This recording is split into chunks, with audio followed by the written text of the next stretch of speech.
Depuis une dizaine de jours, la Cour d'assises spéciale de Paris se penche sur les préparatifs des attentats du 13 novembre 2015 dans la capitale française. Hier, c'était l'interrogatoire de Salah Abdeslam, seul survivant du commando terroriste.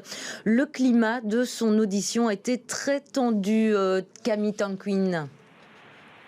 Oui, bonjour Fanny. Et en Bonjour. fait, ce climat tendu, c'est notamment dû à l'attitude et aux réponses de Salah Abdeslam qui ont agacé plus d'une fois les parties civiles et la Cour.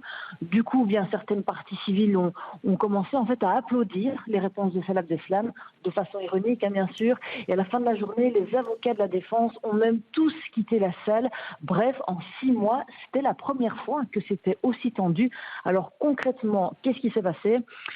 Déjà, limite des premiers applaudissements et même quelques cris dans la salle quand Salah Abdeslam s'est plaint que la justice française lui avait bousillé la vie. On imagine évidemment la réaction des parties civiles en entendant ça, elles étaient scandalisées. Là, les avocats de Salah Abdeslam ont chacun essayé de prendre la parole. Ils voulaient protester contre l'absence de réaction de la Cour. Selon eux, la Cour n'a pas réagi assez vite lorsque les parties civiles ont applaudi, ça ne se fait pas. Mais aussi contre plusieurs déclarations des assesseurs du président qui interrogeaient Salah Abdeslam. Mais là, le président n'a apparemment pas voulu allumer leur micro.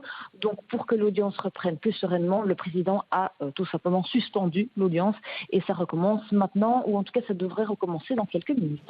Et rapidement, Camille, est-ce que Salah Abdeslam a dévoilé des éléments nouveaux ? Eh bien non, et c'est bien ça le problème. Salah Abdeslam a répondu à beaucoup de questions. Oui, il n'est pas resté silencieux comme depuis le début du procès, mais souvent il disait no comment, je ne répondrai pas à ça, je ne balance pas, etc. On a vraiment eu l'impression qu'il continuait à dissimuler des informations et qu'il ne disait pas tout ce qu'il sait. Par exemple, il est accusé d'avoir véhiculé plusieurs kamikazes avant les attentats, mais il ne reconnaît que 2 voyages sur 5 et il refuse en plus de donner les noms des gens qu'il a véhiculés. Il reconnaît aussi qu'il a bien acheté en France 12 boîtiers. Il me semble que ces 12 boîtiers, on appelle ça des boîtiers déclencheurs, un artifice. Donc les enquêteurs pensent que c'était pour des explosifs. Lui dit que c'était pour des feux d'artifice. Et là, quand on lui demande, mais c'était pour qui ces boîtiers? Pour qui vous les avez achetés? Il répond, pour quelqu'un qui n'a rien à voir dans le dossier. Quand on lui demande pourquoi vous les avez achetés en France alors qu'il habite en Belgique, il habitait en Belgique, Salah Abdeslam, il répond, moi juste dis d'aller en France, écoutez, ça remonte à 7 ans, je ne m'en souviens plus. Enfin voilà, il est très évasif sur certaines réponses et durant toute son audition, il a un peu, comme on dit, soufflé le chaud et le froid. Donc parfois il se montrait agacé, parfois il faisait de l'humour, parfois il était provoquant, parfois très poli.